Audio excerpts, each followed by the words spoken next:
Assistant professor Radha Tiwari GS college of commerce Wardha के e learning platform पे आप सभी का स्वागत करती हूँ। दोस्तों, आज के वीडियो में हम समझने वाले हैं अंग्रेजी भाषा में संवाद, या जिसको हम अंग्रेजी में कहेंगे कम्युनिकेशन इन इंग्लिश।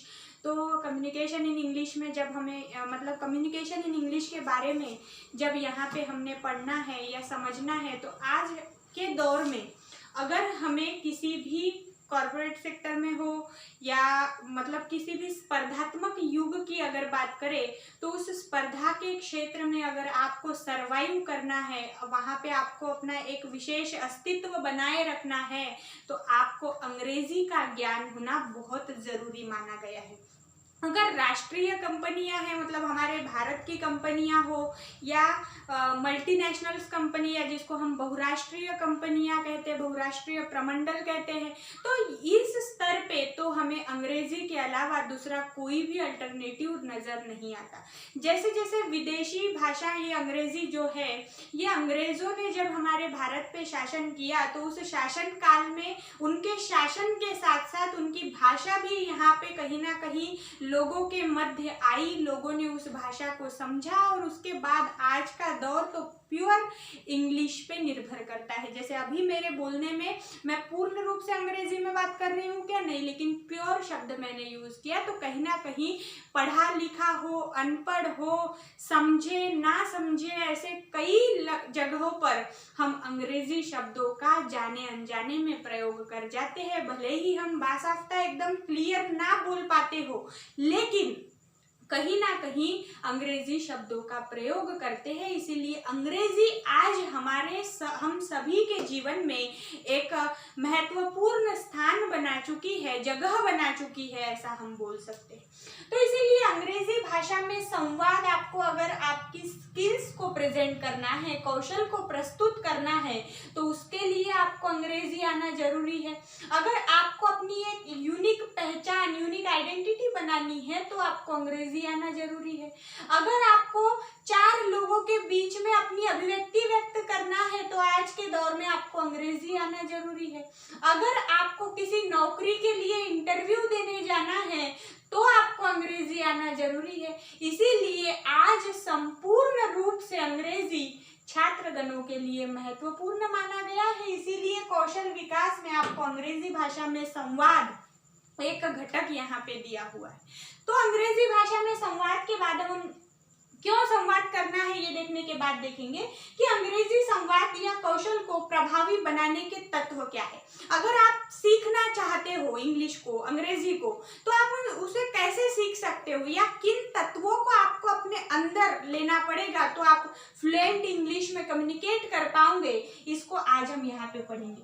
सबसे पहला है आंतरिक इच्छा का विकास। सबसे पहले ये ना केवल इंग्लिश सीखने के लिए या अंग्रेजी सीखने के लिए, बल्कि हर काम पे ये महत्वपूर्ण है, जरूरी है। हर काम को करने के लिए आपकी आंतरिक इच्छा महत्व रखती है। अगर आपके अंदर से आवाज ही नहीं आ रही कि आपको ये काम करना है, तो आप नहीं कर पाओगे। और अगर आपकी स्ट्रांग इच्छा शक्ति है, स्ट्रांग विल पावर है किसी काम को करने के लिए, आपके मन से एकदम पक्के हो आपकी, मैं तो ये करके ही रहूंगी, तो आप कर जाओगे। इसीलिए अंग्रेजी सीखने का, ये इस कौशल को प्रभावी बनाने का पहला तत्व है आंतरिक इच्छा का विकास। उसके बाद दूसरा तत्व बताया गया है अंग्रेजी शब्दावली का ज्ञान।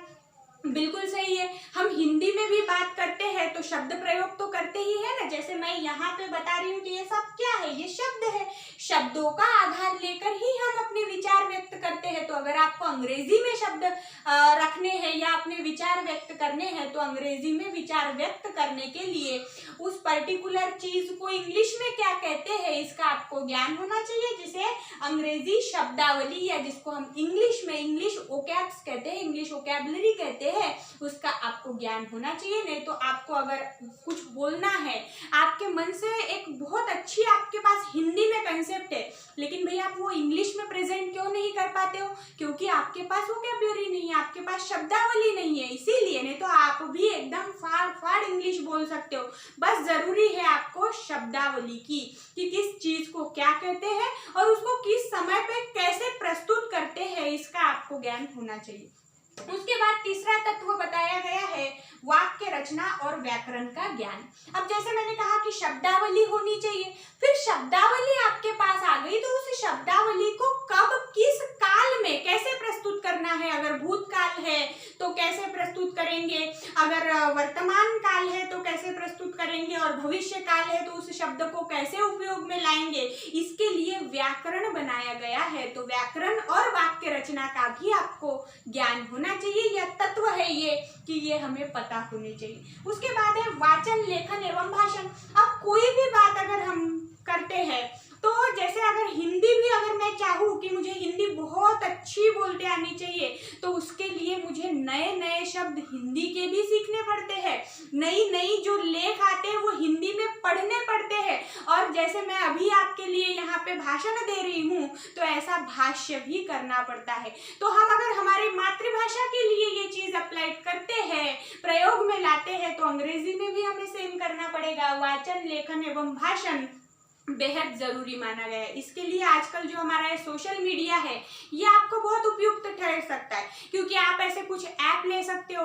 आपको अगर इंग्लिश की न्यूज़ नहीं बहुत देर तक का टीवी के सामने बैठना है तो आप इकोनॉमिक टाइम्स वाला ऐप ले लीजिए, या इन शॉर्ट करके एक ऐप आता है जिसमें बहुत बड़ी बड़ी जानकारी या न्यूज़ को केवल 60 शब्दों में वे वहाँ पे बयां करते हैं, वो भी इंग्लिश में, नए नए शब्द होते हैं। तो इनसे क्या होता है कि हम पहले उनको पढ़ते हैं, फिर कभी वो उपयोग में लाना पड़ा तो उसका भाष्य करने के लिए भी उपयोग करते हैं तथा लेखन में भी उपयोग में लाते हैं। इसीलिए भाषण, वाचन लेखन एवं भाषण ये भी अंग्रेजी संवाद कौशल को प्रभावी बनाने का एक तत्व है। उसके बाद है स्थिरता एवं स्थैर्य।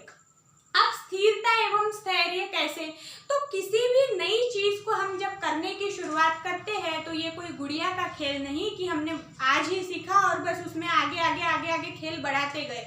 ये एक प्रक्रिया होती है, एक प्रैक्टिस पे निर्भर करती है, एक जिसको हम बोलेंगे नियमितता पे, निरंतरता पे निर्धारित होती है। तो आप जितनी वहां कोशिश करोगे उतना आपको आगे से वो ज्ञान उस भाषा का होते रहेगा। इसीलिए स्थिरता होनी चाहिए कि आज अगर नहीं जम पाया, एक आधे जगह में आपने गलत बोल दिया तो हड़बड़ाना नहीं है, हिचकिचाहट नहीं रखना है, डरना नहीं है, स्थैर्य बनाए रखना है कि आज मैं नहीं कर पा रही हूँ लेकिन भविष्य में जरूर कर लूंगी। और इसके लिए स्थिरता एवं स्थैर्य महत्वपूर्ण 2 गुण होते हैं। उसके बाद है अभ्यास। अब अभ्यास के अलावा या प्रैक्टिस के अलावा तो कोई चीज शक्य नहीं है, संभव नहीं है। आप खाना भी बनाते हो अगर तो पहले जब रोटी बनाना स्टार्ट करते हो तो वो भारत का नक्शा बनता है, महाराष्ट्र का नक्शा बनता है, बिहार का नक्शा बनता है, पश्चिम बंगाल का नक्शा बनता है। ऐसे अलग अलग नक्शों में आप शुरुआत करते हो और एक दिन जाके निरंतरता के कारण आपकी रोटी गोल बनना शुरू होती है। तो इससे क्या है कि हम किसी साधारण बात को भी, खाना बनाना भी कोई साधारण बात नहीं है, लेकिन किसी भी चीज को जब हम सीखते हैं तो उसमें प्रैक्टिस बहुत मायने रखती है, अभ्यास बहुत मायने रखता है। इसीलिए अंग्रेजी संवाद को या अंग्रेजी संवाद के कौशल को अगर आपको प्रभावी बनाना है तो आपके मध्य अभ्यास करने की, उसे बार बार, अब जैसे अपने घर में भाई है, बहन है, मम्मी पापा अगर पढ़े लिखे हैं या शब्दों को जानते हैं तो उनके साथ हम केवल और केवल अंग्रेजी में बात करें, और अगर वो हमसे ज्यादा पढ़े लिखे हैं तो उनके साथ तो और भी कम्युनिकेट करना चाहिए, क्योंकि हमें हमारी गलतियां हमारे घर में ही पता चलेगी। तो ये सब अभ्यास के तौर तरीके होते हैं, अभ्यास के ढंग होते हैं। तो आज हमने यहाँ अंग्रेजी भाषा में संवाद तथा अंग्रेजी संवाद कौशल को प्रभावी बनाने के विभिन्न तत्वों का अध्ययन किया है। आशा है ये आपको सभी जो मैंने बताया है वो समझ आया होगा। इसके बाद हम नेक्स्ट वीडियो में मिलेंगे, तब तक के लिए शुक्रिया।